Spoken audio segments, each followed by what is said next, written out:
أهلا بكم في خطة تأمين مباراة كرة القدم بين منتخبي مصر القومي ومنتخب سيراليون في كرة القدم باستاد القاهرة الدولي الساعة 9 مساء باكر الثلاثاء في تصفيات كأس العالم لعام 2026. يسعدني أن أكون معكم اللواء أحمد هشام الخبير المغري.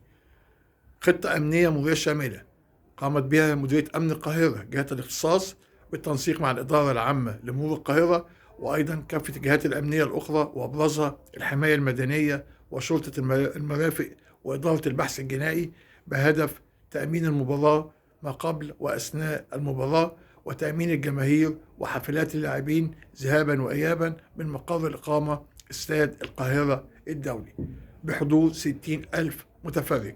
لذلك بنناشد السادة المشجعين يجب أن يكون معك تذكرتي والفان اي دي قبل الوصول إلى البوابة المخصصة لاستقبالك بمدرج استاد القاهرة الدولي. علامات إرشادية من خلال رجال البحث الجنائي للتأكد من المشجعين حاملي تذكرتي والفان اي دي وإرشادهم إلى بوابة الدخول.